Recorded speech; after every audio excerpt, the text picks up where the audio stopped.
M-U-H-H-H-H-H. MUA, what? Asked a voice from somewhere behind him. Is so funny. Raraku stopped his impromptu voice lesson and looked for the source. All he saw was a wide-brimmed head and the hints of a dress poking from the shadows of an alley's archway. Not funny, said Rat. Joyous. He smiled. It didn't matter that he didn't know who he was speaking to. This was the first minute of his moment of triumph, and he'd be sure to mention that to anyone who'd listen. Joyous? The hidden speaker sounded dubious. I will save the world, restoring it to its proper path, so that I may eventually be born to return and save it once more, and again, and again, and again, for all of eternity. Sorry. The shadows on the hat shifted as it tilted downwards. You want to save the world so that you will be born? That's right. Rat beamed. You are born. You're here. But not conceived yet. I'm from the future. The future? The future. Rat paused as he wondered what the global savior would have said under similar circumstances. Considering he would eventually be fit to bear the title himself, it was only proper that he emulate the Great Blue Thunder's style. The proper, one and only, real and true future. The future of Hibiki Raraku. The future is Hibiki Raraku. It seemed that a way with words was requisite for the Kudu Rat, and if there was one thing that Rat lacked, it was eloquence. That's about it, really, he concluded weakly. His audience was immobile. A slight breeze now and then brought bits of what seemed to be a dress into the light, but the rest of the figure, no matter how hard he squinted, remained disappointingly invisible. Who are you? He asked. The past, answered the voice, and then stepped backwards, dissolving fully into the blackness. Rat was left alone with the breeze, his thoughts, and an echo that seemed to say, the once and proper past. Asterisk asterisk asterisk asterisk asterisk. No matter how many ways she looked at it, the gathering at Ukin's was a disaster.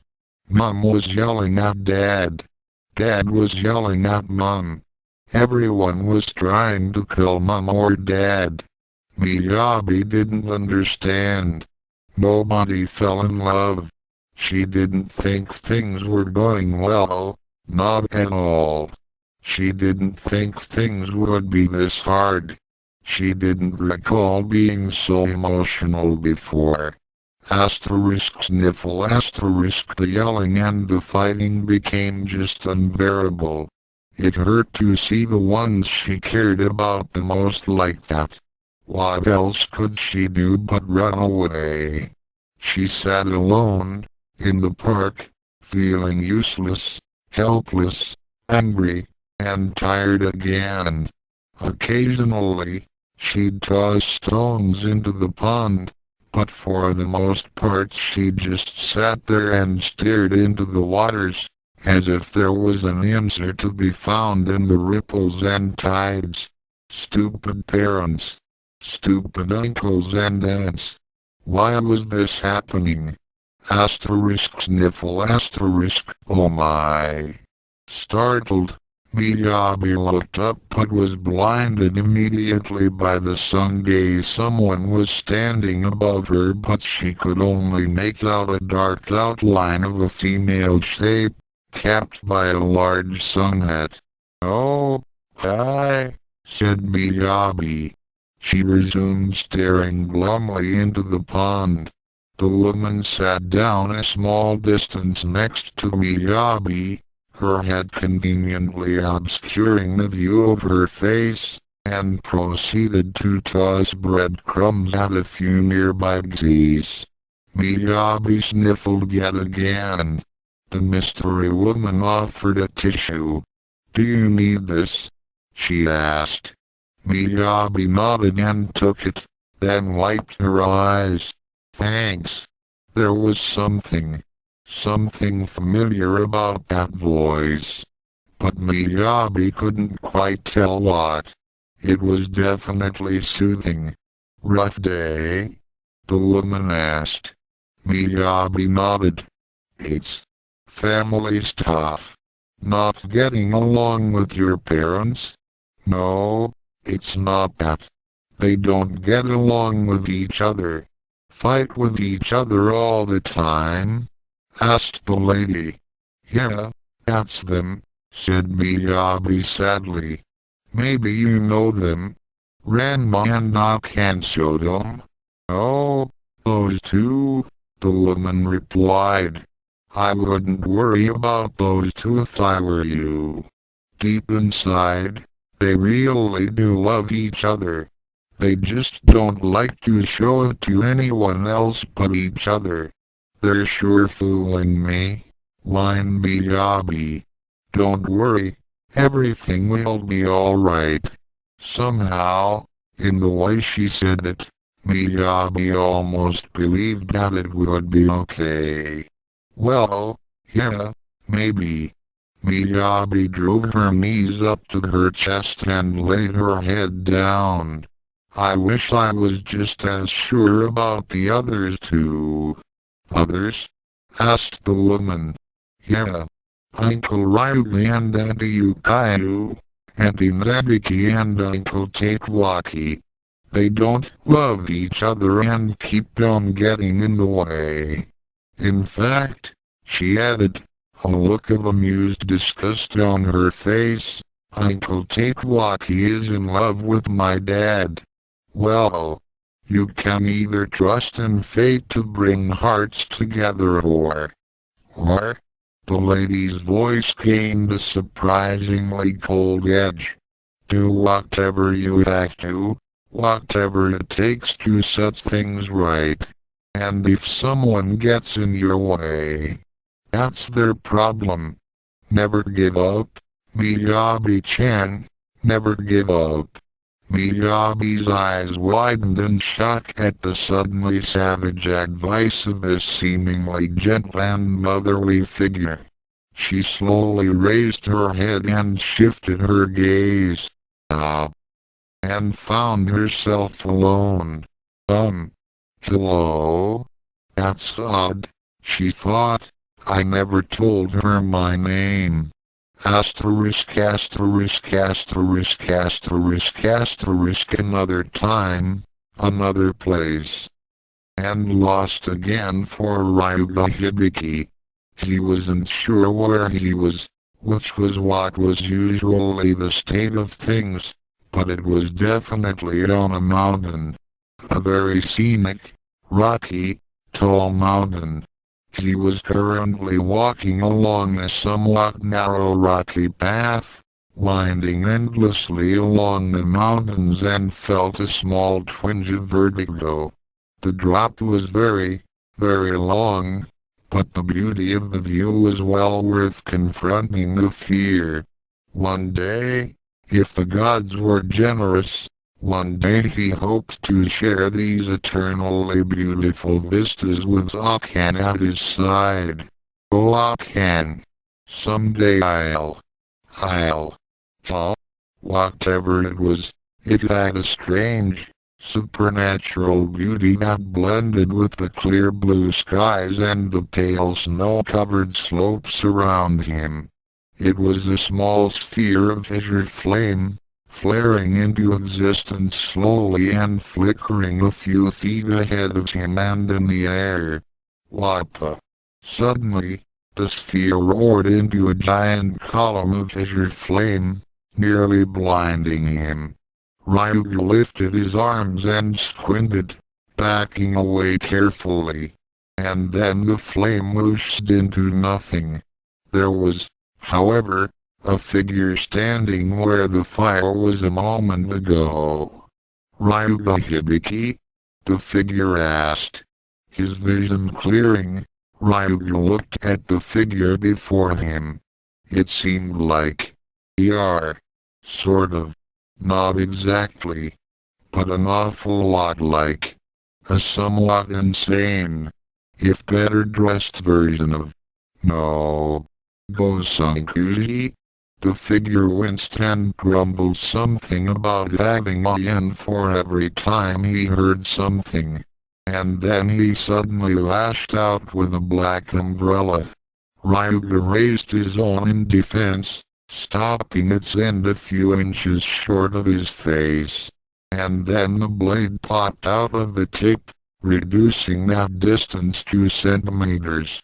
"Hey! What are you doing?" "Trying to kill you." The two clashed, Ryuga's powerful and massive umbrella versus the other's swift and sharp one.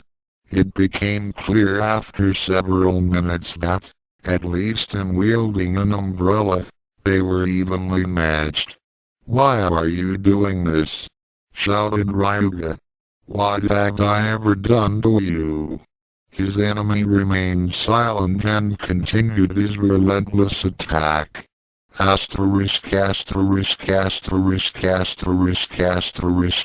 Saotome, accidental tourist of time and reality, continued across the universes, a streak of blue across all of creation, praying that the next reality jaunt would bring him one step closer to home. The next step was putting away Ryo Mahashin. He didn't know how he was going to do that, since the locket couldn't teleport near enough to its other self and ruin the element of surprise at the same time. Once again, the blinding blue light flickered and faded around him like dying flames, leaving him in yet another world. And then the vertigo hit him like a freight train. "Whoa!" His yell echoed all around him, bouncing off valleys and mountains, and really emphasized the fact that he was ridiculously high in altitude. A hell of a view, a real killer, in fact. There were, however, disturbing questions that were beginning to nag him. Mahashin had a point. He didn't have his jacket when this whole adventure started. What did it mean? Was the locket more sensitive than he thought it was? Was he controlling it in a subconscious way? Truth be told, he had absolutely no idea. Maybe, he thought, he was worrying excessively. So he accidentally and unconsciously summoned his jacket. So what? He hoped that was the only thing he subconsciously summoned. The thought of Bell-chan yanked into another reality gave him a moment's chill. Right. Enough worrying. Time to get on with it and take the next step. Carefully, he held the locket up and moved it about until its supernatural glow increased. "Gotcha." Umbrella met umbrella in a furious duel of skill that would seem ridiculous if it weren't for the fact that one umbrella had a blade at the end of it and the other was heavy enough to shatter a man's bones on impact. Mahashin was enjoying this, very much so. The rush of combat, the thrill of danger. This Ryuga had to be the one. He was too damn hard to kill. "Why don't you just die?" he yelled, blade whizzing by Ryuga's neck, missing by a hair. "Shut up." Ryuga countered with several deadly swings of his own umbrella, forcing Mahashin back a few steps. and then there was an all too familiar burning in Muhashin's chest. No, not now, not now, not now. Unfortunately, this made him lose track of the fight. More importantly, he failed to notice Ryuga's umbrella heading straight for him. Asterisk asterisk asterisk asterisk asterisk as he ran towards the battle, the locket in his jacket pocket flared brighter. Please let him not notice ! He noticed. Muhashin seemed to pause in the middle of the fight, taking a staggered step back while clutching his chest. Then Ryuga struck him solidly with a slash across the shirt. Muhashin spun away, reeling from the blow, clutching his chest.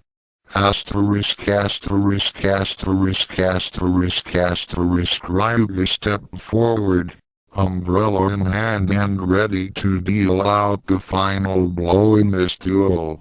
Whoever this person was, he was out to kill, and Ryuga took that seriously.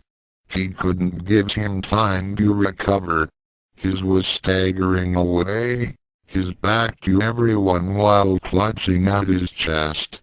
Ryuga wasn't sure, but he thought there was an odd blue glow flickering from within the stranger's shirt. He also seemed to be talking to someone, although it certainly wasn't Ryuga. Talking to himself, perhaps. Ugh. Saotome, you bastard. Not now, damn it. Saotome. Ryuga looked around and spotted an all too familiar big-tailed boy appeared from the ridge above, landing between Ryuga and his unknown assailant. Ranma? What are you doing here? Who said I'm Ranma? The big-tailed boy answered back. As he came closer, Ryuga got a better look. It wasn't quite Ranma, Mumbra almost, but not quite. Who are you? What are you doing here? Ryuga asked. You can call me Ryo, and I'm here to put him, the Ranma-esque boy want that Muhashin, back where he belongs. Suddenly the Gosankuji look-alike turned around and his wound was revealed to them both, a mild red gash above his stomach. That, however, wasn't what stopped them in their tracks. In his chest, seared into his flesh, was a locket burning bright azure flames. "Oh Lord," whispered the person that wasn't Ranma but really reminded Ryuga of him. "What's happening to you?" Gosankuji glared at Ranma with eyes blazing azure flame and burning hatred. "Stay the hell away from me. BAKUSAIDNKDSU. And then the entire mountainside came crashing down on them. Ryuga skidded down the mountain, using his umbrella as a shield as the mountain came crashing down on top of him. Finally, he reached the bottom of the mountain, still relatively healthy, but buried by tons of rock and debris. Damn it, some way, somehow, I know this is Ranma's fault. Several massive Shichibukaudens later, he managed to tunnel himself to the surface. Of the two other, oddly familiar yet definitely not Ranma and Gosankuji persons, there was no sign. Asterisk asterisk asterisk asterisk asterisk. Look, Amen. It's the Asian babe again. So it is. She's going to use the phone again. The one we just had replaced. Who knew, baby? It's me again, don't I have a Garahong up? Asterisk up, the distant Nabiki Tendo. How fares thee? I fare in Africa. Who knew? Now please get me a ride out of here. Methinks I had best leave the situation as is. I do not wish to be accused of interfering in Tendo family business. Kuku. I am covered with bug bites and the bugs that made them. I think the last bit of meat I had came from a dog. I don't dare walk down the street without a pistol. Even with the pistol there have been 5 attempted robberies, 2 attempted rapes, and 1 attempted murder.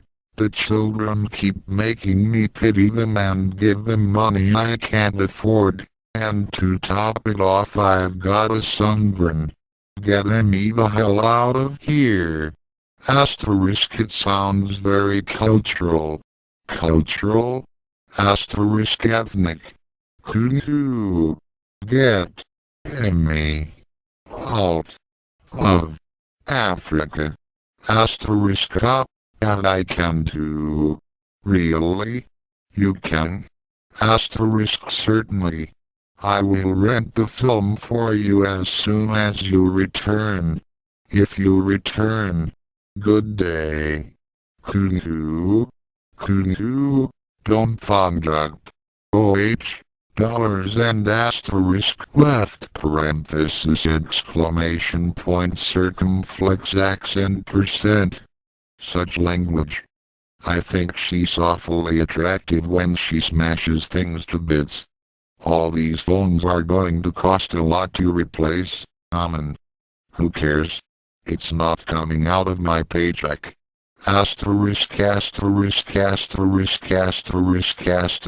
Mohashin walked swiftly out of the swirling blue disk, brushing strands of cerulean fire from his suit. It was getting to the point where the flames hardly hurt at all. Well, no. They still hurt, painfully so. But it was getting to the point where the pain wasn't a bad thing. He was in a park, it seemed. Yeah. The one in Nerima.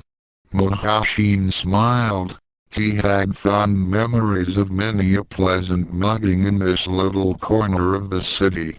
Wait a minute.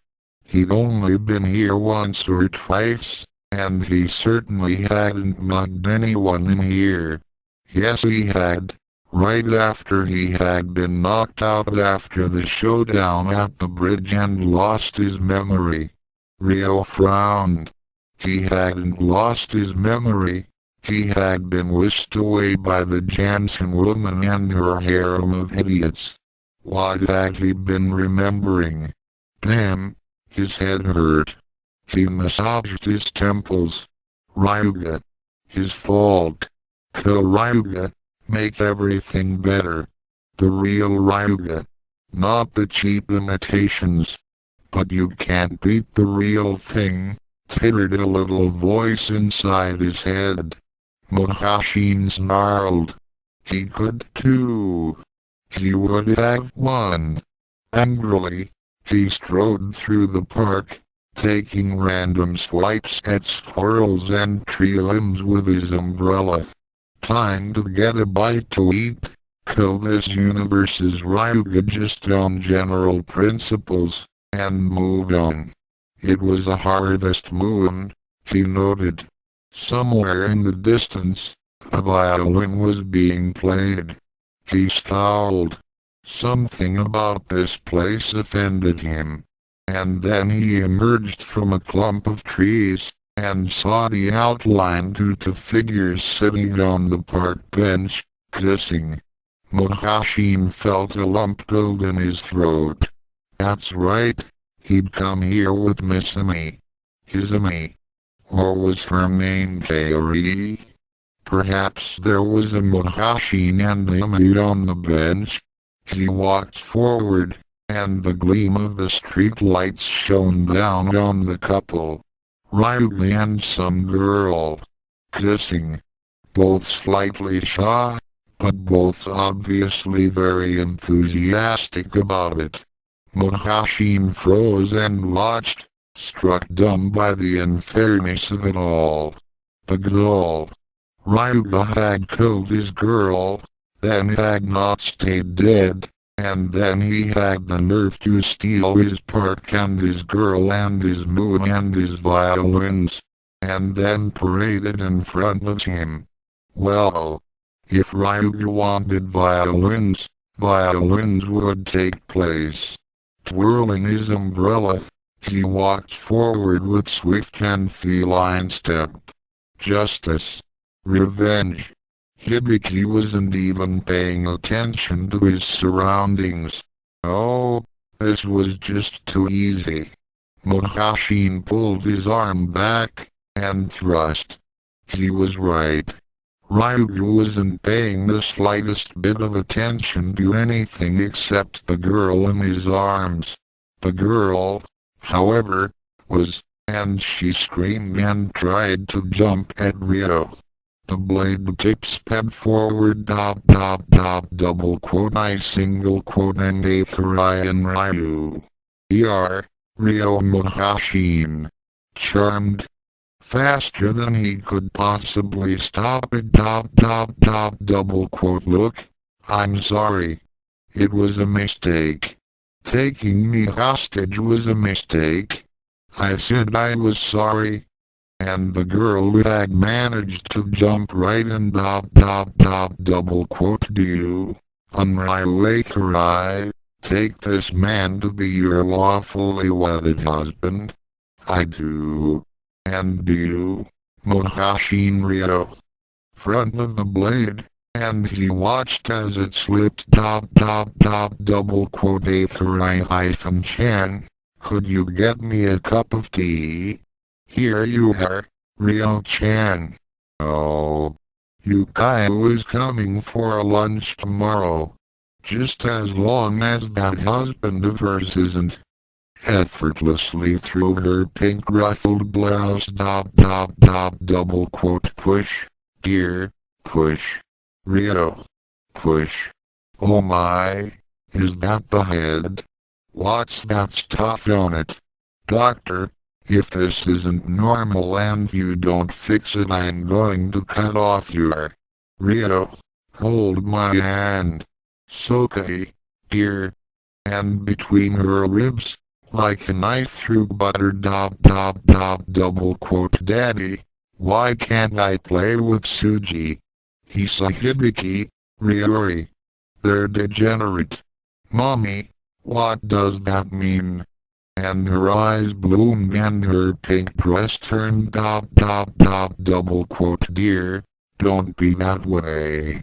If that boy lays a hand on her, I'm going to feed him his spleen. Right before I cut off his... Ryo-chan, you're being overprotective again. But dear, Hibiki. Dark crimson, and she crumpled in a heap. The light double quote grandchildren can't abide him. You old bore, you love bragging to them about how you used to beat up their other grandpa. And I wish you wouldn't call me that. Really? No. Not really. Leaving her eyes, staring at him. Mohashin reeled back, trying to understand what had just happened to him. Hey Karai? He whispered, staring in horror at the body in pink. Ryuga was screaming something, kneeling beside her. Mohashin just kept backing away. Oh, God, he killed her. He killed Karai. Who the hell was Karai?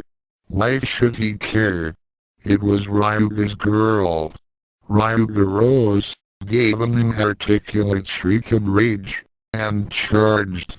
Mohashin, in a daze, held out his umbrella, and Hibiki ran right into it.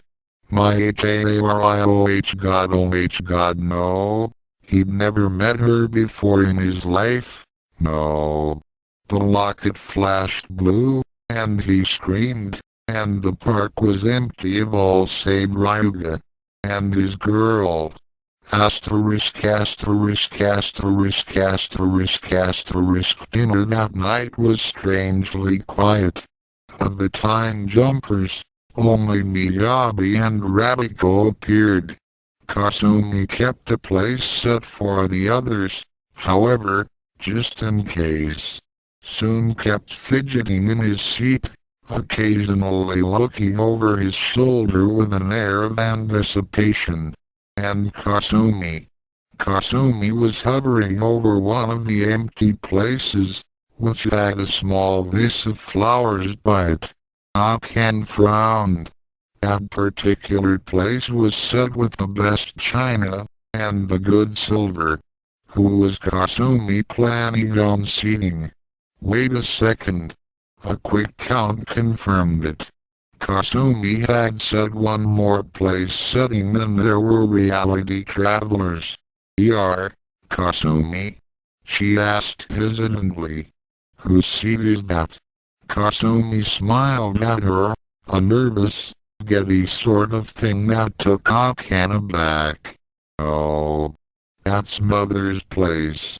Great, Akan thought worriedly. Kasumi was cracking under the weirdness. Did you see her again? Soon asked eagerly. Kasumi shook her head sadly. See who? Akan asked. Kasumi shot her the giddy smile again. Mother. She's come back. I saw her. Soon babbled. And she put a cold cloth on my head. Ranma turned to his father and slowly spun one finger in a circle around his ear. Ranma nodded. Akan just stared. Oh, it's true, Akan, Kasumi hurriedly said. I saw her leave the kitchen as I entered, and she had been cooking one of Mother's recipes, and Father says she was scarred, like the accident would have. Oh dear. Her smile fluttered. I think Mother's ghost has come back to visit us. Across the table, Rat sank deeper into his seat and whimpered. Ghosts. Not another ghost. Why does it have to be ghosts? Miyabi, who had been fidgeting in her seat since the conversation began, finally decided to speak. This ghost. Did she have a motherly voice? About Kasumi's height? Or and apron? Because if she did, then I think I've seen her too. My dear sweet Kaimiko's come back. Soon bawled. Kasumi smiled nervously. Akan just blinked a lot. Ranma and Janma adopted dubious looks. Asterisk asterisk asterisk asterisk asterisk, and through the window, Kaeri watched. People were eating, and talking, and some of them were smiling. That horrid little Raraku person seemed uncomfortable.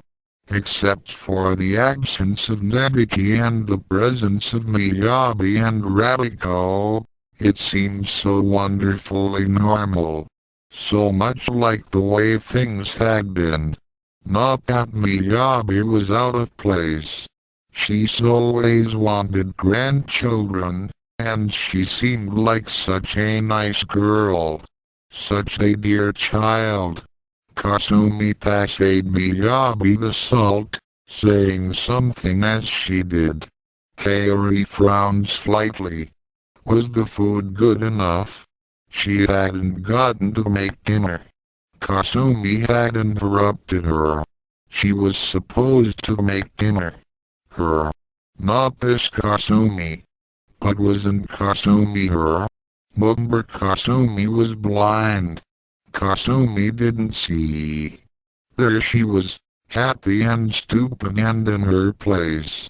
That should be her making dinner, her smiling at Akan, her family, her life. What had Kasumi ever done to deserve it? Kaeri clenched her hands slightly, and crept off. Asterisk asterisk asterisk asterisk asterisk. So how are you enjoying school, Miyabi-chan? Oh, just fine, Auntie Kasumi. Hey! Everyone stared as Ranma leaped from his seat, ran to the window, and peered out. Finally, looking a bit sheepish, he returned to his seat. What was all that about? Akan asked irritably. Ranma flushed. Yes, I saw someone who looked like Kasumi looking in at us. Kimiko soon muttered happily.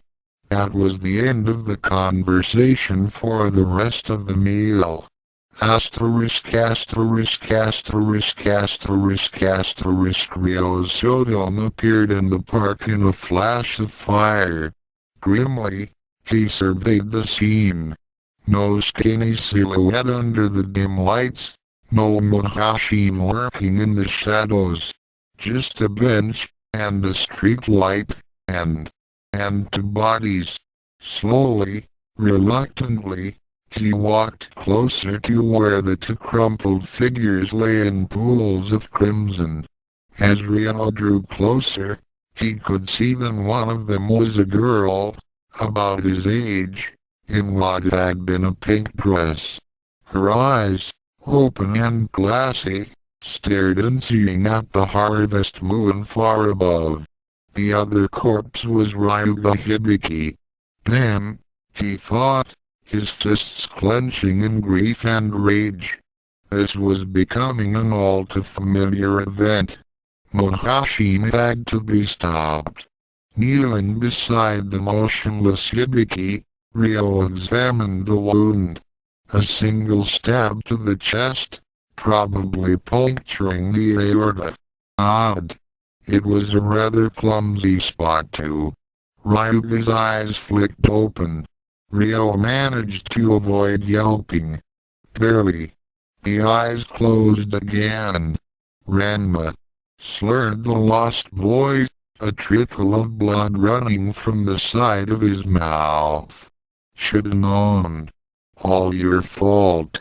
SHH, Ryo said, quickly feeling for a pulse. I'm going to call an ambulance. Save your strength. He found the pulse, weak, fluttering horribly, but still there. It's not gonna get here. Kaeri. Killed Kaeri.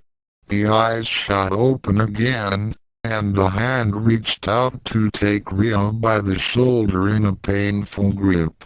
Ranma. Get him. He killed AK. Get him for me. Ranma. All your fault, you know.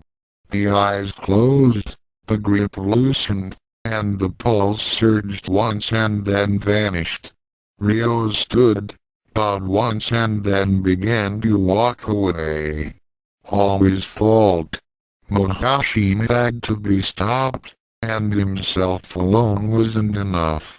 At best, he equaled Gosling, and he needed more than that. He needed to best him, which meant getting help, like he should have done in the first place. Tears tricked down his cheeks. He had been too proud to admit that Mahashin was more than he could handle alone, too confident, too egotistical. After all, if his father could go it alone, why not him? And Ryugas were paying the price the universe over. All his fault is, and Mahashin's. The tears slowly stopped. Enough self-pity for one day.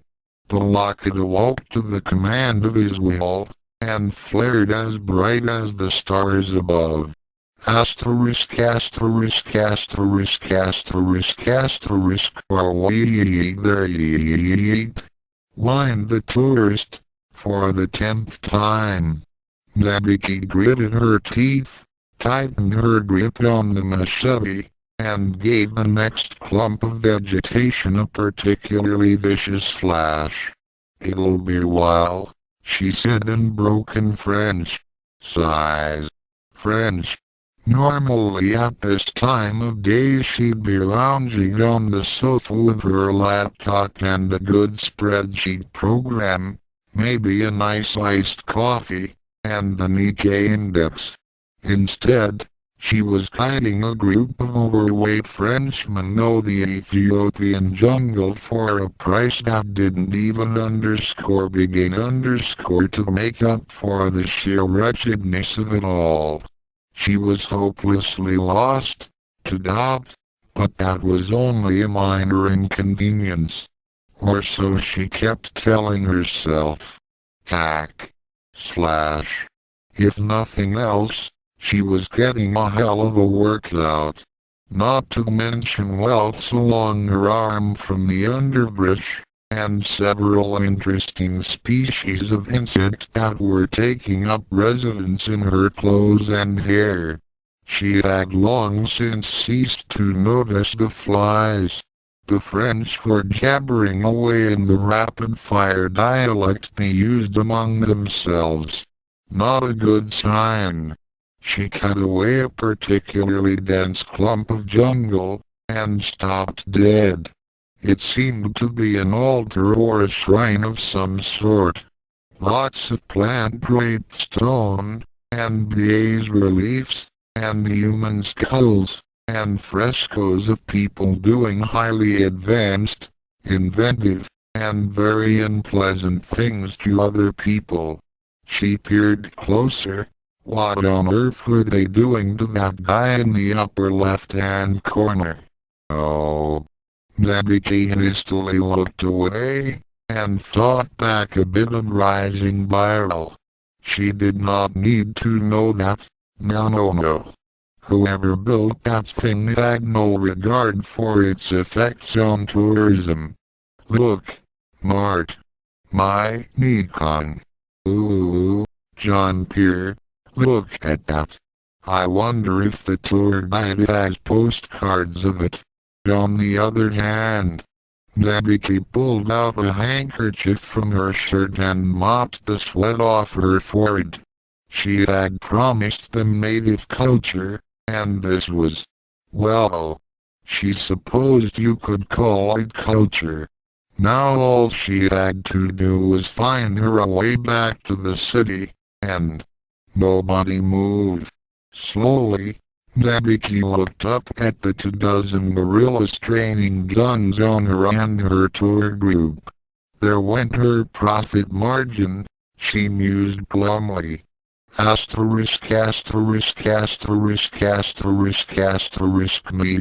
knew that her aunt Nabiki was the most technology-oriented member of the family, and was hoping that she had some sort of audio editing equipment in her room.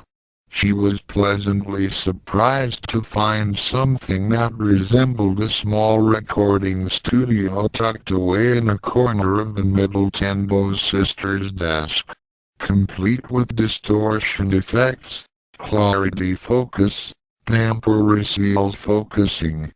Boy, she thought to herself, I never knew Auntie Nabiki was such a recording buff. So much the better for her purposes. The tiny cassette recorder she had secreted on her was filled with conversation from Ranma and Akan. All of it, of course, was completely innocent. She selected a worn, scratchy tape as her template. Despite the unexpectedly high quality of Nabiki's equipment, she wanted something with poor sound quality to cover up the splicing she was about to do. Taking out the cassette recorder, she began to skim through it. I still don't see why the kawaii kune tomboy and me gotta go to hook and single quote asterisk, do you like my shirt? Dad ? Yeah, Miyabi, Your shirt looks real nice. Asterisk, asterisk, ddd, asterisk, asterisk, yeah. Well, we'd better take off before Kunu gets here. Asterisk, asterisk, you aren't afraid of him, are you? Dad question mark asterisk, asterisk Kunu? Hell no. But the jerk's always trying to do something and he just don't take a hint. Asterisk, asterisk, ddd, asterisk, asterisk, how single quote as the food. Ranshin question mark asterisk, asterisk, ah. Very good. Asterisk, Miyabi smiled. 10 minutes later, she rewound her template and hit play. Can you kawaii tomboy, take off your shirt and let's do something handed together. Not bad. Now to do her mother's dialogue. 10 more minutes later. Oh. Yes, Ranma, please undo my top button for me. Come to my arms. Let me touch you there. I can. Ah. Very good. This was almost too easy. Asterisk, asterisk, asterisk, asterisk, asterisk. Oh, yes, Ranma, put your hand in my you. Help me out of my pants. I can. Miyabi frowned. While she had managed to construct an approximate half-hour tape of her parents making out, she was missing certain key bits of Akan's dialogue. There were certain things she needs Akan to say, and she didn't have the pieces to construct them on tape. Unless she could come up with a way to fake it, her scheme to dissuade the other fiancés might be over before it even started.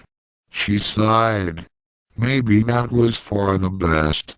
Her parents had raised her to be an honest, honorable person, and she didn't think that they'd be thrilled to know that their daughter was putting together a fake tape of them being affectionate. The fact that the voices on the tape were teenagers was all that was keeping her from blushing madly every time she listened to it. As it is, she still felt wrong. Miyabi shook her head. Getting her parents together was more important than any little moral qualms, and the first and most important step was to get the other suitors to give up. Now where am I going to find someone who sounds like Akan? She muttered, clenching her fists in frustration. Nabiki didn't really sound like her sister, and neither did Kasumi. Wait a minute. She quickly rewound the tape, and held it up to her mouth. Testing. She played the test. Then she played one of the taped bits of Akan. Okay, their voices weren't _perfect _match. But recorded from a distance, and on a scratchy tape. Miyabi sounded enough like Akan to fool the listener. She smiled. This was her chance to have Akan speak whatever dialogue she wanted. Resetting the equipment, she got to work. Asterisk, asterisk, asterisk, asterisk, asterisk. Kasumi blissfully cleaned the upstairs hall, humming to herself as she did. In truth, a lot of the blissfulness was feigned. The appearance of several trans-dimensional relatives had strained even her sense of normality, and the events of today had come close to making her lose her composure. In fact, one of the reasons she was cleaning the hall at this time of night was in the vague hope that her mother's ghost would appear again. Kasumi had a lot of things she wanted to ask her mother, and, well, She missed her. Besides, cleaning was the purpose of life. That, and cooking and tidying. Ooh, Ranma. Kasumi blinked, and examined the door to Nabiki's room with what someone who knew Kasumi would call a curious stare, but which anyone else would call an absent glance.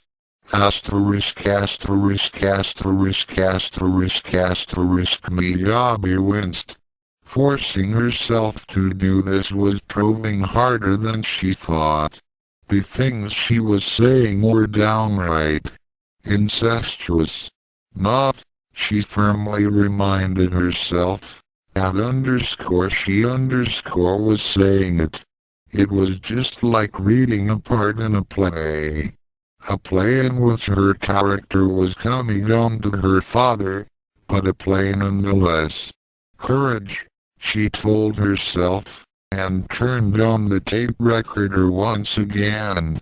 Let me put the condom on you, Ranma. It'll be more fun for both of us. She clicked off the tape recorder, blushing madly. I can't believe.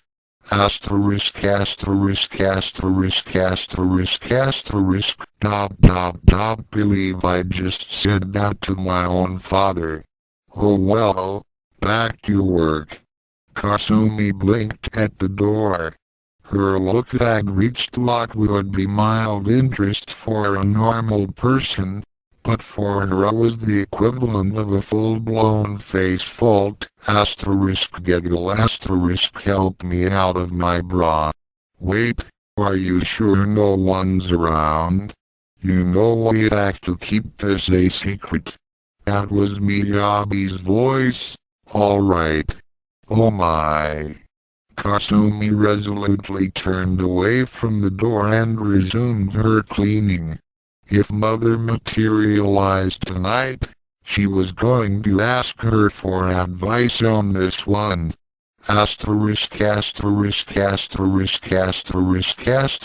Stealthily, quickly, Kaeri crept up the stairs to the upper hall. It wouldn't do to have anyone see her yet. She still had things to do before she could settle down and bake cookies again. She frowned slightly. Kasumi was already doing the cooking. They didn't really need her for that anymore. Although, maybe Kasumi would leave eventually, go away, and never come back.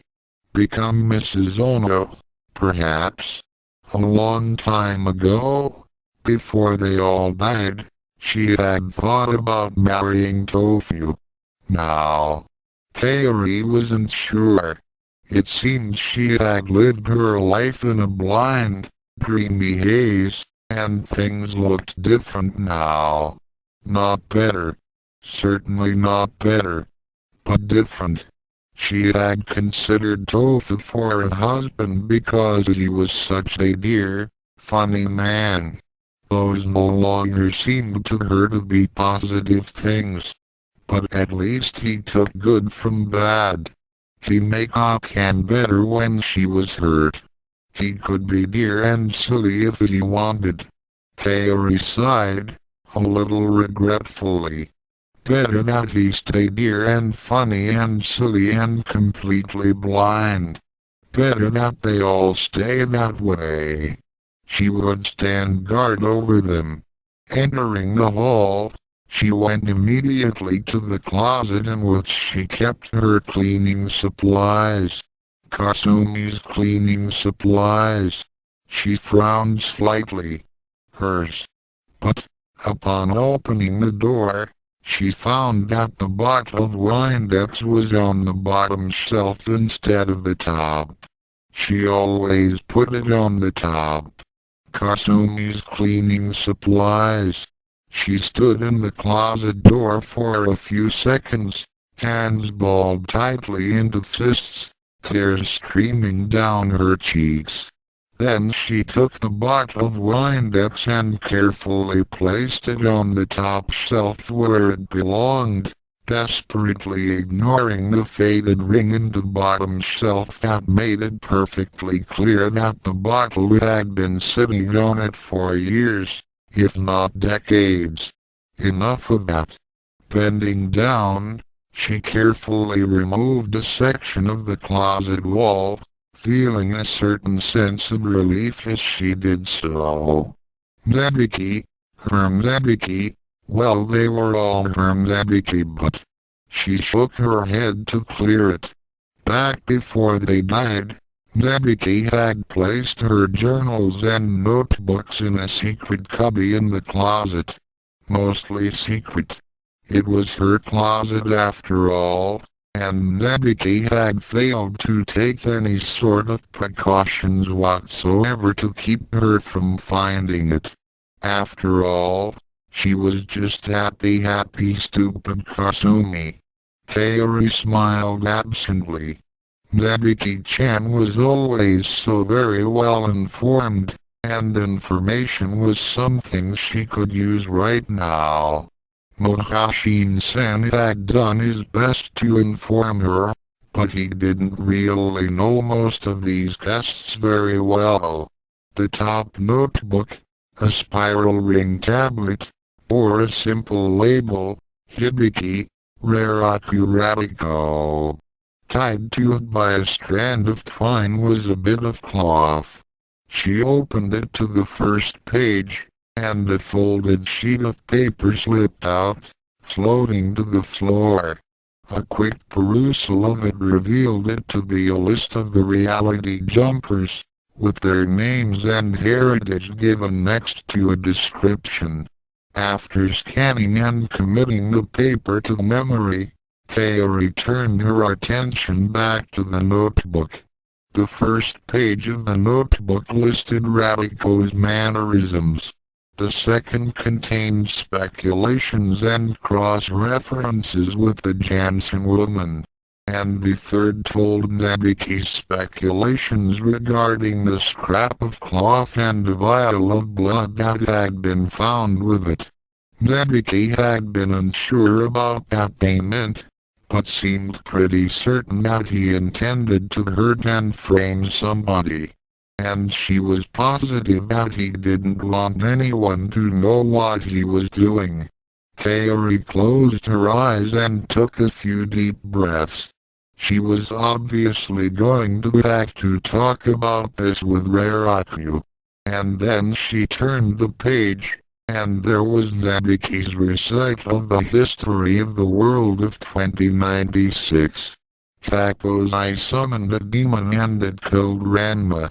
And Akan took a knife and killed Takozai and jumped off a bridge and they buried her next to Ranma. And Yukai went mad and destroyed and wrecked and they took her to a hospital again and it didn't do any good again and she never came out again. And something happened to Kasumi which made Tofu a little sad and Nabiki died again in a bomb and then it started getting really unpleasant. No. After a time, she noticed the blood welling up from the cuts her nails were digging in her palms, and unclenched her fists. She stared at the notebook blankly. She had thought it was almost over, but it wasn't. No, not even close to being done. Always work to do, must keep them happy and safe and alive. She stood, tucked the notebook and vial into her apron, and exited the closet. She would find Raraku, and drag the truth from him. Mother? Kaeri spawned.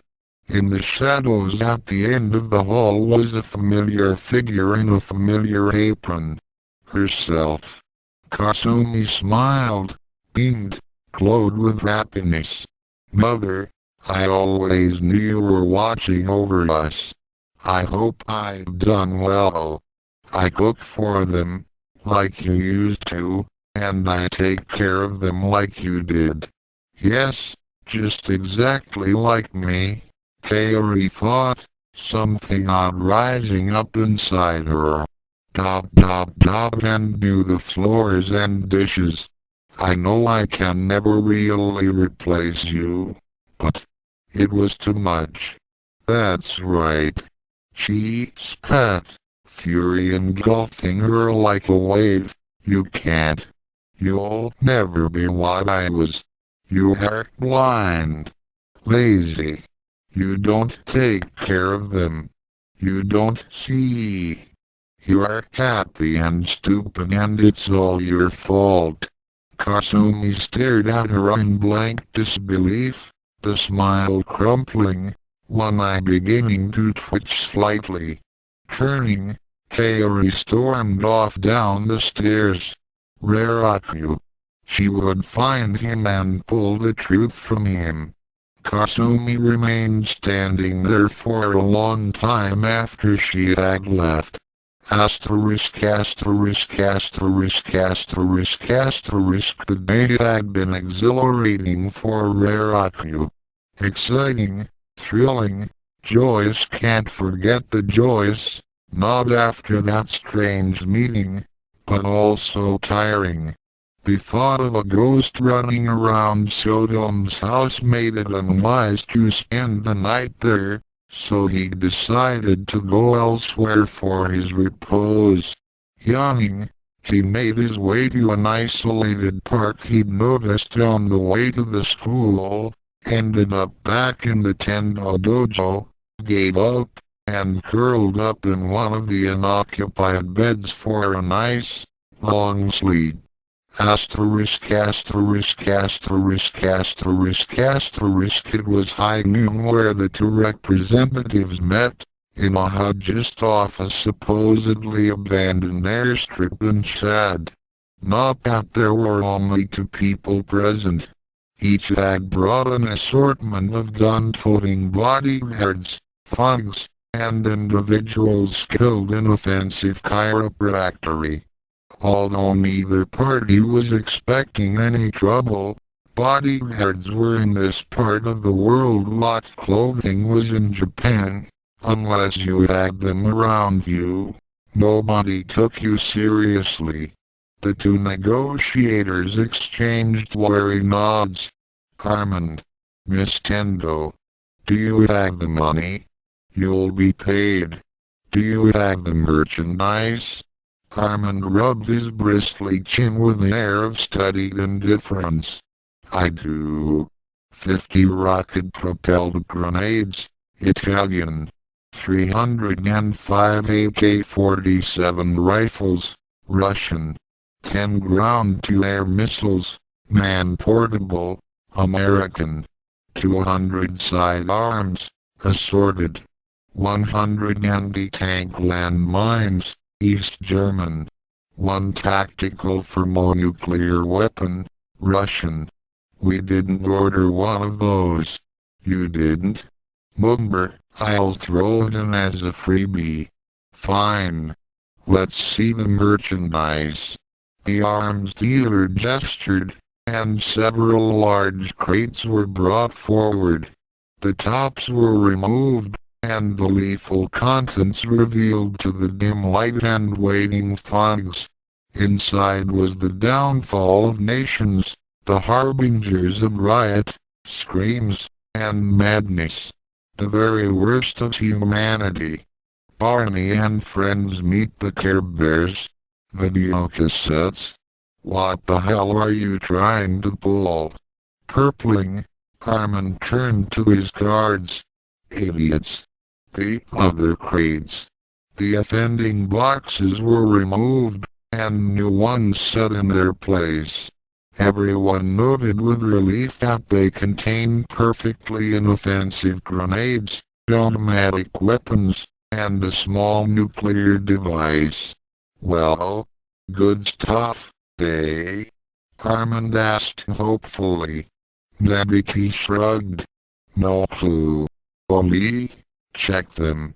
A burly man, seemingly put together with extra helpings of muscle and no neck, pushed his way to the crates. He lifted guns, peered down barrels, fiddled with clips, and calibrated the uranium fission capacitor assembly. Finally, he grunted. Guns good. Nuke good. Grenades a bit funny. Carmen frowned. Those are perfectly quality, mon ami. Something funny. And Oli, not me, snarled Befug. Sensing the growing tension, Nabiki raised a hand for quiet. Gentlemen, there's a simple way to settle this. Taking a grenade from the crate, she pulled the pin and tossed it to Ormond, who caught it reflexively, shrieked, and threw it out the window. Seconds later, an explosion rocked the hut. Nabiki shrugged. Well, they seem to work just fine. Moving into a shadowed corner of the room where the wetness on his crow's nest wouldn't be spotted, Carmen began to cough politely. Gesundheit. Bless you. Got a cold? Hot chamomile tea? That's the thing for a sore throat. Carmen frowned, and coughed more emphatically, holding out his hand in the universal gesture of gimme. Well, I mean, I haven't got a cup on me. I got some of them cough drops. The celestial seasonings kind. Ooh, those are good. Grandpa always said to put butter on a sore throat. The arms dealer sighed. Nabiki smirked. The money, eh? A briefcase was brought out. It contained money. The money was counted. A pleasure doing business with you, Miss Tendo. Viva the revolution. Asterisk click asterisk click asterisk click asterisk. These are counter-revolutionaries. A cop. Sweating noticeably, Carmen smiled at the guerrillas. Of course. Viva the counter-revolution. Fake smiles from everyone. The thugs were all beginning to get tired of the nice crap, and wanted to shoot something. Nice doing business with you, Carmen baby. Be seeing you. Nabiki turned to go, her bodyguards warily following her out. She smiled, inwardly, as the jeep took the road towards Alamandrel. The deal she had just closed had earned her half of the cash for her trip home. The radio crackled. Asterisk Foxtrot Bravo. Sure, Colonel. You can shoot them down now. Asterisk Delta Tango. You're welcome. And that had just made her the _other_ half. Plus a little extra. Asterisk asterisk asterisk asterisk asterisk. Rat was confused.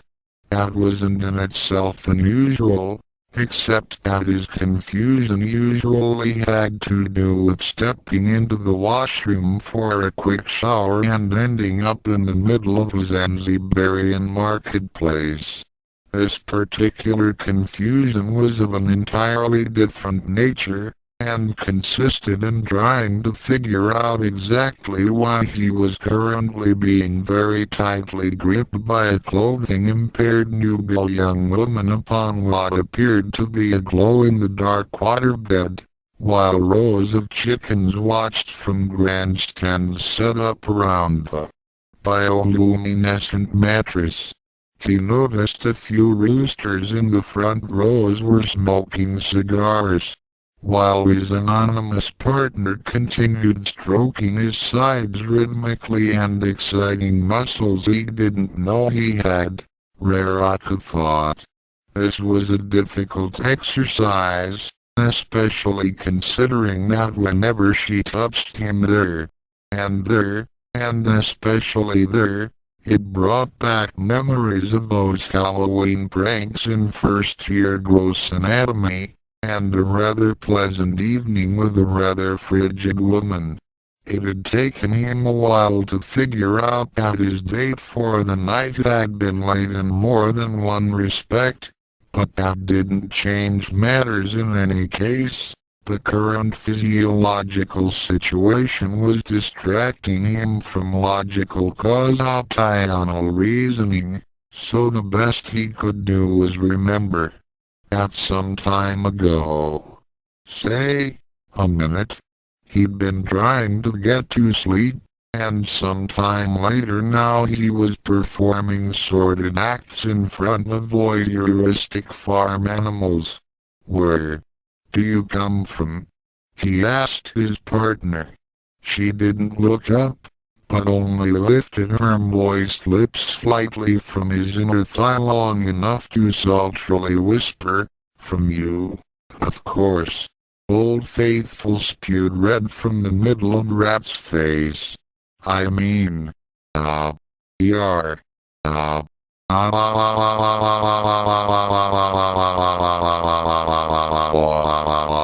Dirk. I mean, who, are you?" This was all very enjoyable, but he figured he'd better get this straight. He was in the past, after all, and a little something like becoming his own grandfather could become rather troublesome. The girl looked up. Rat gulped. "Nabiki?" A half-smirk on her part, with a mollifying twinkle in her eyes. "Who else, Ratty baby? You never seemed so forward." The chickens clucked wildly, upset that the show had been interrupted. Or exhibitionistic. What can I say? You turn me on. She lifted her leg, the waterbed wobbling while she performed the necessary contortions, and shoved the sole of her foot in front of his face. It had a switch on it. "Excuse me, did you know your foot has a lever in it?" "Yes. But flip the switch." "I'm sorry. Turn me on. Weren't you listening?" "Oh." Rat flipped the switch. The next few minutes could be described as dirty, obscene, perverted, grotesque, artistic, surreal, demented, or physically impossible unless you are a 32-dimensional being equipped with 6 arms, 3 legs, and more orifices than a strainer. The chickens were happy, and so was Ryo. "Wow," he said at the conclusion of their act. That pretty much summed it up, really, so he said it again. "Wow." A few dogs dressed like nurses walked over to the bed and started poking needles into him in preparation for a blood transfusion. He barely noticed that kind of thing had gone on for too long in his childhood and preliminary internship for it to cause any sensation but indifference. What he paid more attention to was the mischievous smile on Nabiki's face. "You're a dream, lover boy." "No, Nabiki. You are." She laughed.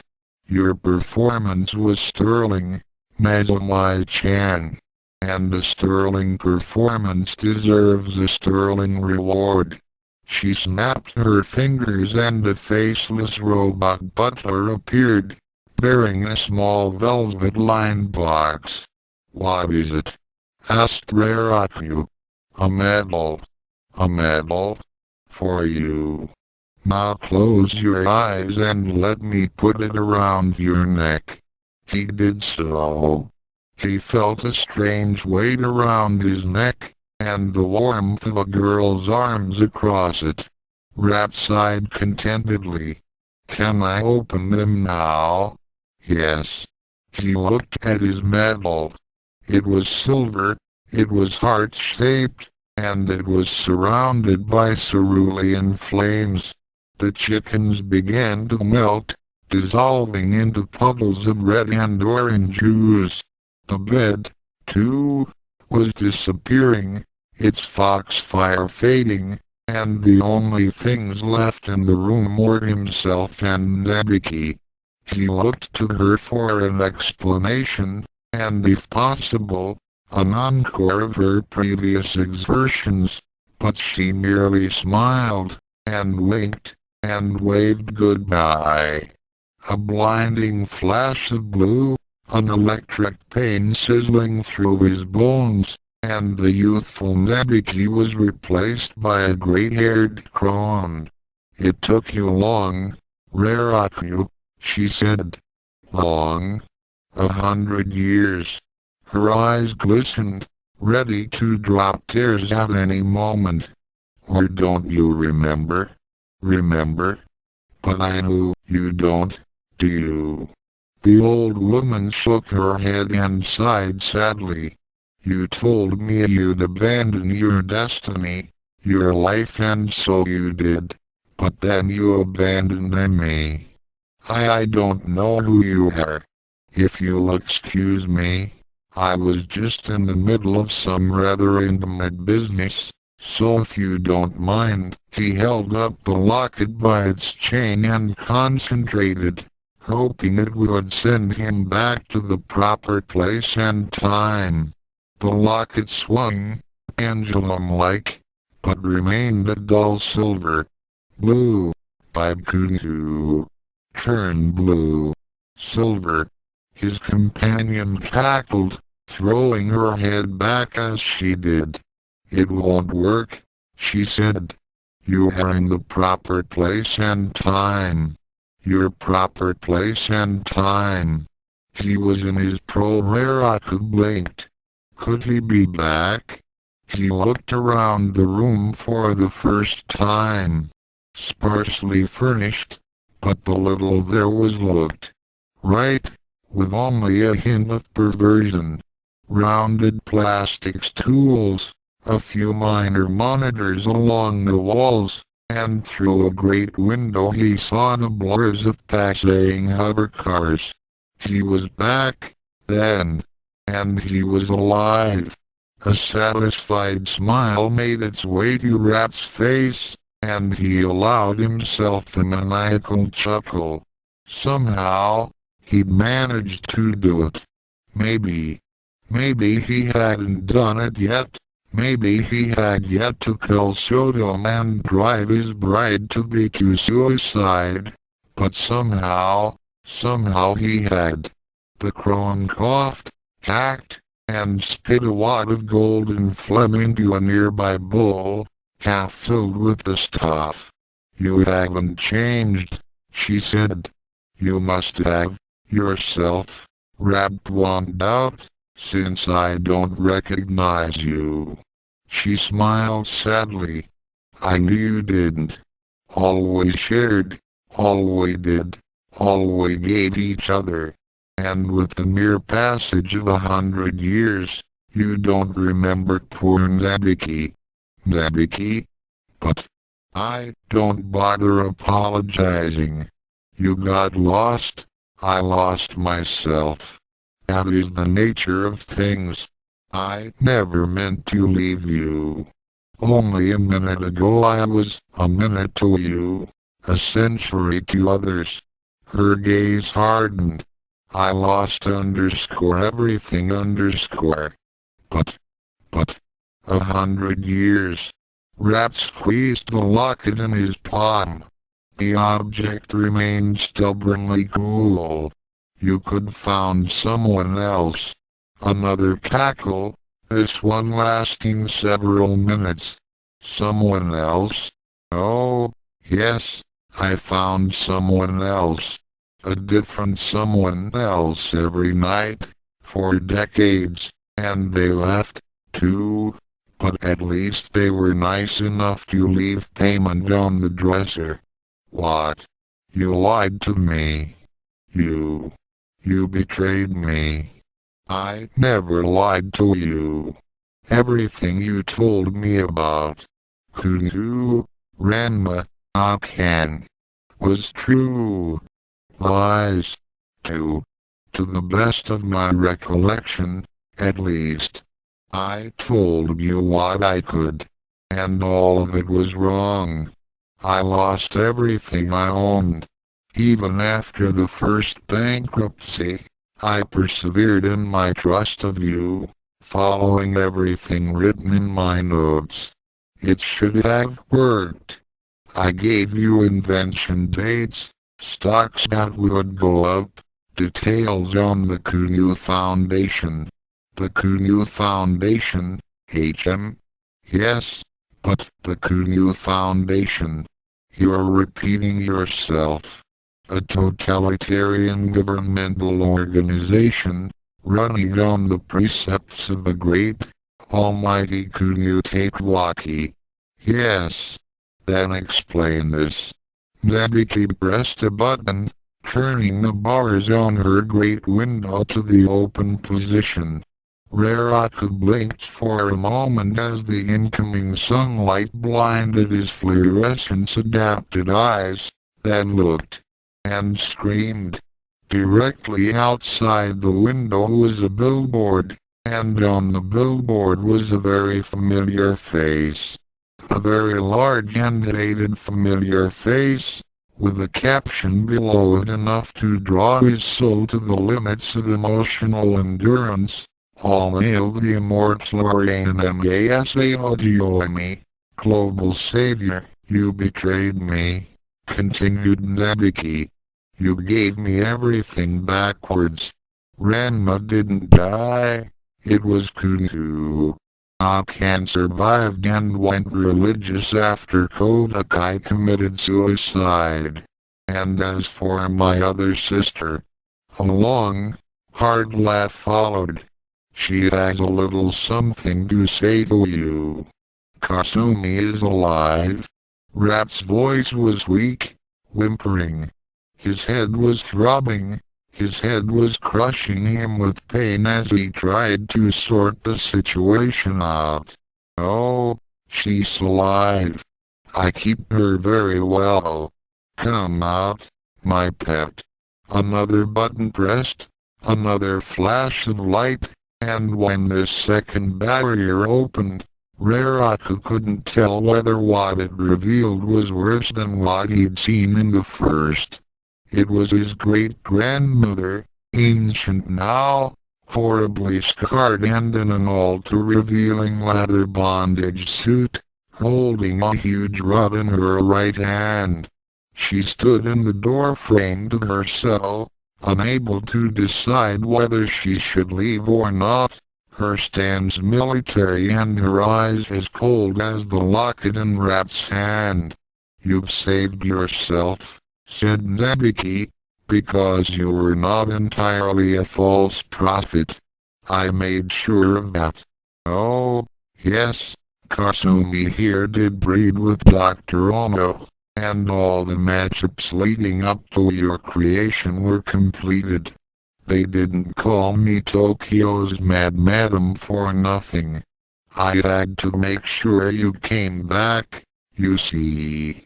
I had to make sure you came back, so that I could have the satisfaction of torturing you for what you did to me, and for what you forced me to do to poor Kasumi. Here she broke down into sobs. Are you all right, mistress? Asked the not quite as great-grandmother as she should be. Quite all right, said Nabiki, composing herself.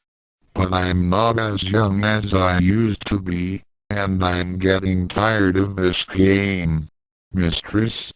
Kill him, Kasumi. Ryoku backed into a corner, trying to escape, but there was no door out of the apartment. Kasumi pushed a button on her rod, and a blade popped out one end. She walked forward slowly, deliberately, and placed it at Rat's throat. Ryoku screamed, "Dop dop dop," and woke up from the nightmare. Only to find the horribly scarred although young Kasumi smiling at him while she held across his neck a very sharp-looking blade attached to a very long staff. Must be hallucinating. Must still be dreaming. He squeezed his eyes shut, then opened them. Kasumi was still smiling. "Good morning," she said cheerily. Millimeters, good morning," he ventured. He took the time to look around the room. Not 2096, his or any perversion of it. This was definitely the past. The present. Whatever. Did you sleep well? He continued to consider the options. 1996, scarred Kasumi, lovely young Nabiki nearby, blade over his throat. Yes I did. Only scarred Kasumi and blade did not belong. Where did they fit in? Thank you for asking. You're welcome, the main intruder sweetly replied. I know about the blood and the cloth, by the way. Rat instinctively began to snap his fingers, then decided against it, since the ensuing jerking of his body would probably drive his neck into the blade. That's where she fit in. He'd fallen in love with the person he'd sworn to date in order to avenge his great-grandmother's ignominious torture and subsequent murder, thus betraying her, which must mean that this not-so-lovely lady was an irate ghost come from the future to put him in his place. Which meant, of course, that he was hallucinating, and there was nothing at all to worry about. Since every science student knows time travel is impossible, and B ghosts exist, but he can't see them. Wait a minute. He'd traveled in time. No matter, that was Ranma's fault. A paltry exception. Ranma was supposed to be dead, and a ghost, in his own time, but he was occasionally visible. Objections A and B crumbled to dust. At the same time, Radiko's fear index, which had dropped to a mere 23%, skyrocketed to 110%. Suddenly the gentle smile on the figure before him didn't look so gentle. It looked ghoulish. You know about the blood and the cloth? A nod. And about Nabiki? A frown. What about Nabiki? What about? She didn't know. That was a most definite plus. A here. Nothing at all. Whoever mentioned Nabiki? You did. Well, he needed to do something.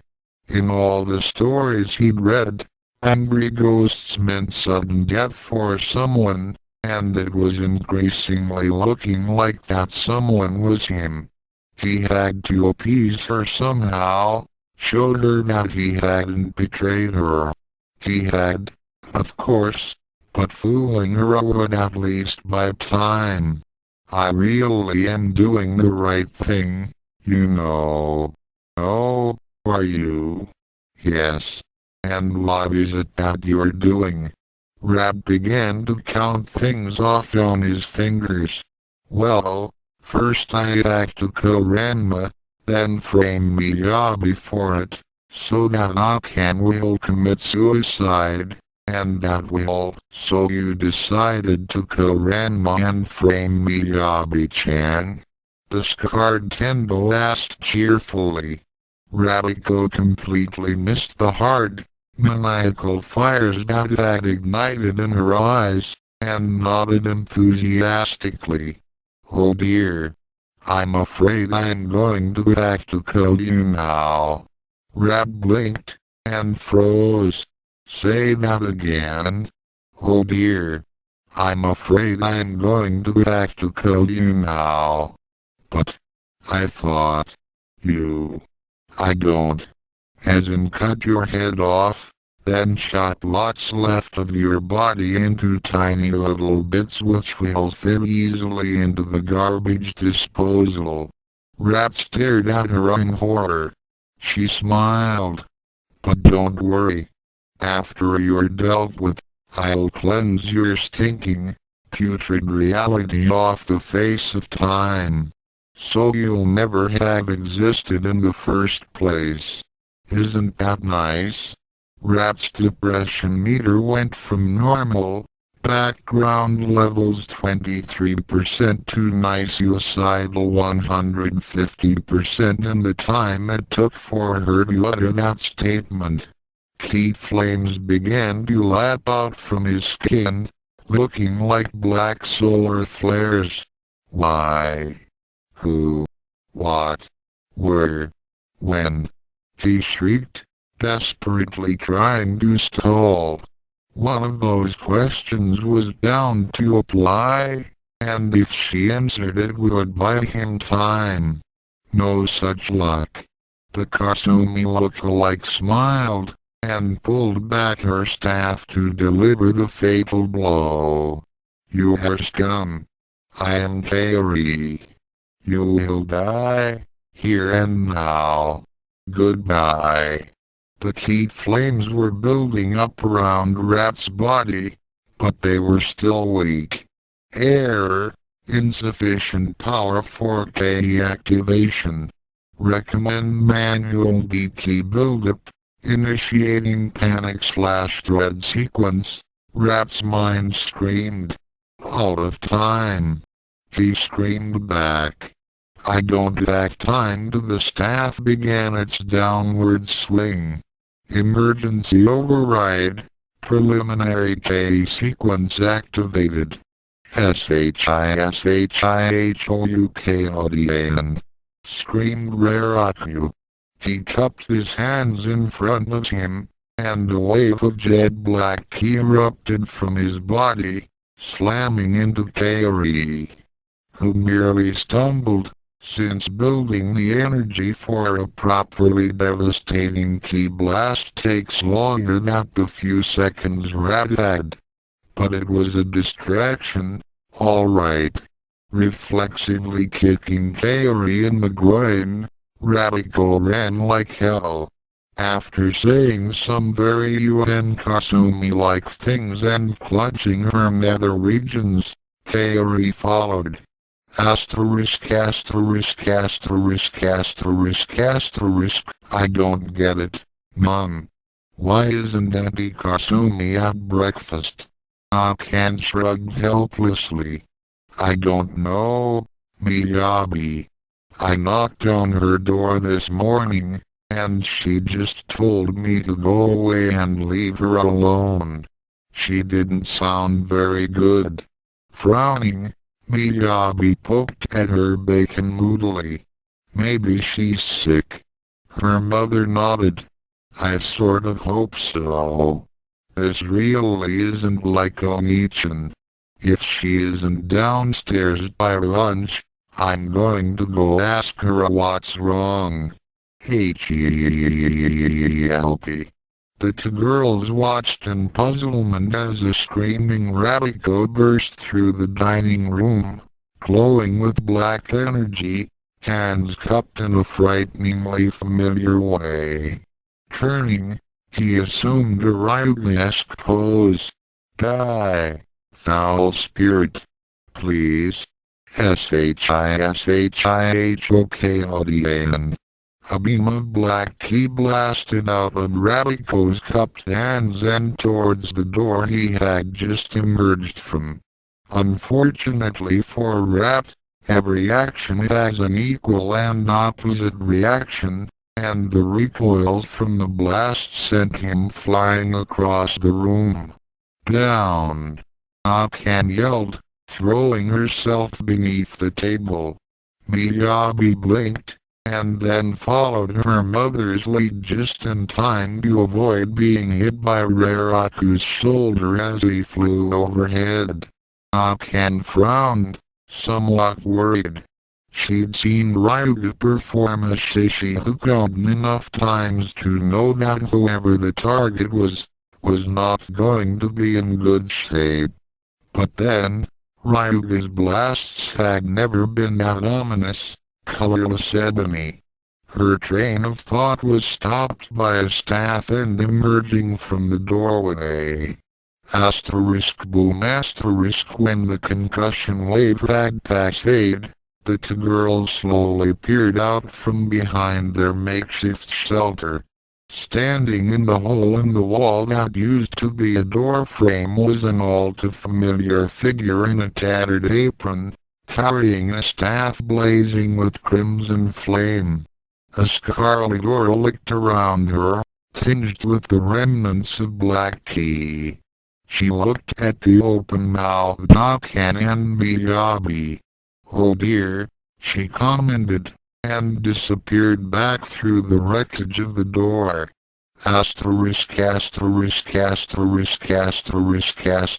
Radiko tore along the streets of Nerima as if his life depended on it. Which, he believed, it did. The mad Kasumi was going to slice him to bits if he didn't run just as fast as his feet could take him. But, his mind gibbered. Running's not good enough. She wants to make it so you'll never be born, never even have existed.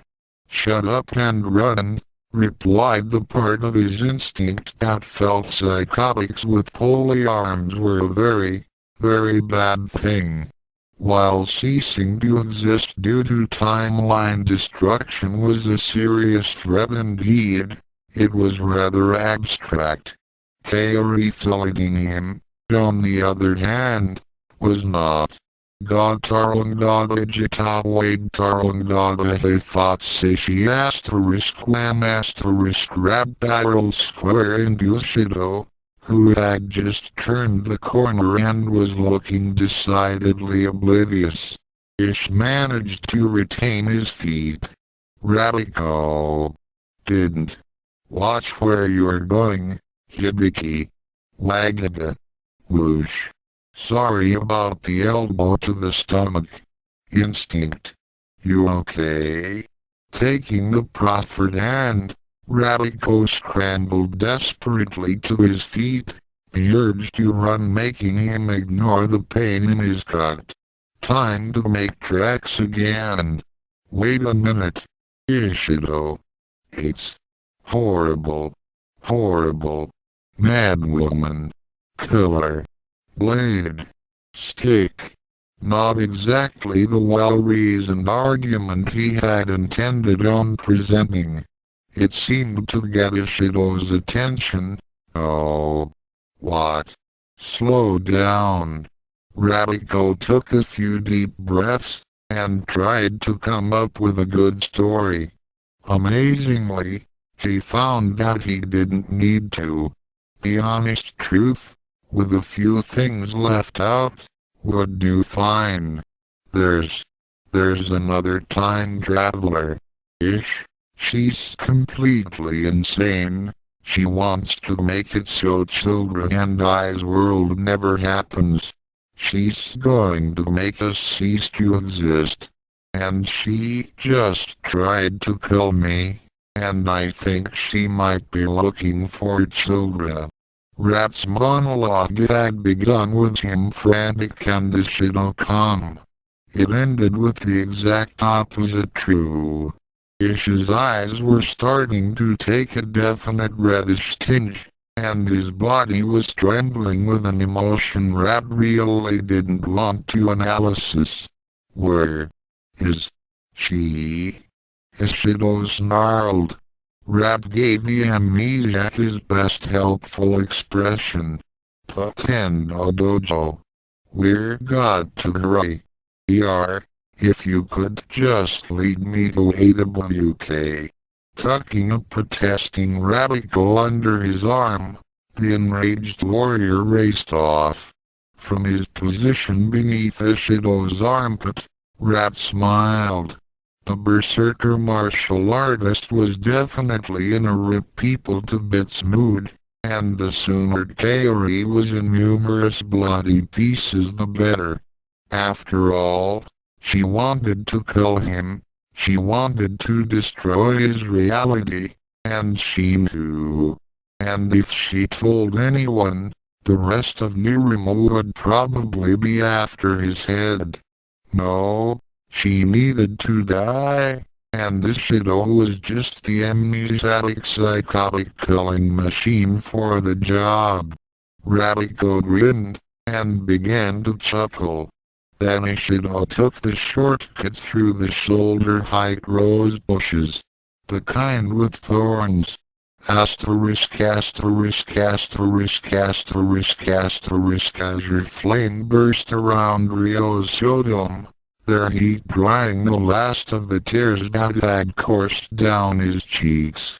As the blue fire slowly died away, the upper hallway of the Tendo dojo slowly faded into being. Stepping out of the still burning portal, Ryo strode towards the stairway.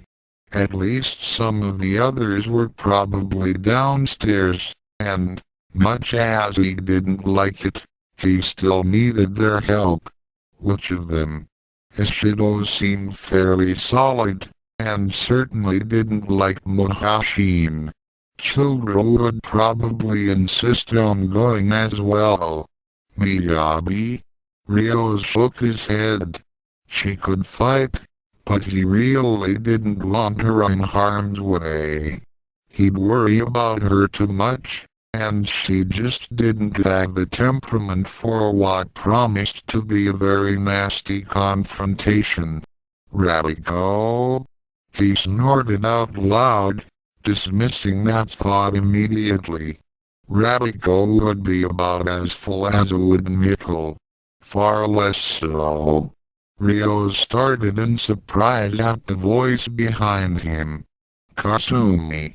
He began, turning. You startled him. He broke off in shock. Kasumi had acquired a long, jagged scar below her left eye. As a healer, his mind automatically identified the pulpy, white quality of the skin around it as burned tissue. Kasumi? He stammered, aghast. Maybe he had jumped into the wrong reality. She smiled absently at him, a glazed, vacant sort of smile, and he noticed the staff she was holding for the first time. Not exactly. Are you Ryo? The hope that this was actually another alternate timeline flickered and died. My God, Kasumi, what happened? Kaeri. What? The smile seemed to become strained a bit. My name is Kaeri. Kasumi's downstairs, I think. Damn, he thought glumly, not another one. Are you not from this world? You don't belong here. Kasumi's Kaeri's smile faded altogether. Yes. Mumbai, I don't know. The gentle, absent tone disappeared, and she leaned forward. He unconsciously retreated a step. I need you to take me somewhere now, Ryo-san. With your piece of the mirror. Ryo nodded, feeling a mix of revulsion, pity, and relief. His senses were screaming that there was something very wrong about this doppelganger of his aunt, but she was the only reality jumper he had met so far who seemed to want the right thing. I can take you home, sure. Where? What reality? Not home. To Reiraku's timeline. Right before Hako's eye summons the demon. Blinking, Ryo stared at her. Why? She smiled, the expression seeming almost gleeful. Because I'm going to kill Akpo's eyes. And save them all. So they'll live. And nothing bad will ever happen to them. Ever again. The smile became stretched, too broad by half, and she nodded decisively. She's not well, Ryo realized. God, what had happened to her? Kasu. Kaeri. She spat, her hand tightening on the staff. Ryo noticed suddenly that 3 of the fingers that should have been gripping the wood were gone, were mere stumps. The blind little housekeepers downstairs. In my place. Mine. Suddenly she smiled, and the absent, glazed calm reappeared with the same unnerving swiftness it had vanished. Oh dear. I'm sorry, Ryo-san. But I really do need to. He shook his head. I'm sorry. We can't change things, really, no matter how bad they seem. We'd be ensuring the death of someone yet to come. It's wrong. No. Taking a notebook out of her apron, Kaeri shook it at him, the smile never leaving her face. This is wrong. They all die. All burn and die. He remembered what children had told him about his family in her timeline, and an image of his mother in a mental institution briefly flitted through his mind. Of his father, a charred corpse at 16. And it would be so easy to just let her do it. He shook his head. He remembered that Ranma's death had caused influences that children claimed it had changed the world for the better. And 100 years of life and thought had been built since that horrible October. Changing anything would tear those billions of lives apart, wipe them away. Again, Ryo shook his head. I can't. I'm sorry. The scarred double of Kasumi seemed to droop, the frightening intensity leaking out of her like air from a punctured balloon. But, oh dear. Please think about it. Ryo winced at the hopeless, pleading quality of her voice. What kinds of things had been done to Kasumi to make her into this? He opened his mouth to again ask what had happened, and then shut it again as he remembered his reason for being here. Mohashin. He was still out there, killing. I've got to go.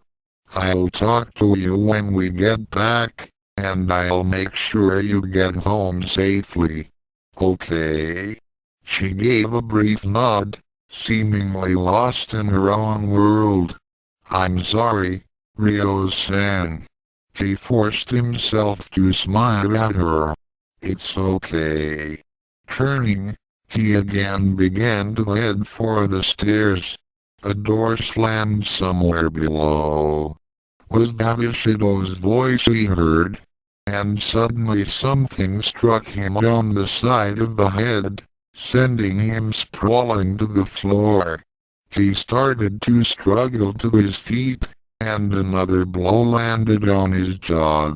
Dimly, through a haze, he became aware of someone wrenching the locket from his hand. He tried to flail at his attacker, but his fist struck only empty air. Footsteps and angry shouts could be heard on the steps, and suddenly he felt the air erupt with the cold blue flame of the locket. Struggling to his feet, Ryo watched in horror as the Kasumi vanished in a ball of cerulean fire, a mad look of triumph on her scarred face. Their eyes met, for a split second, and then she was gone. Ryo, get her.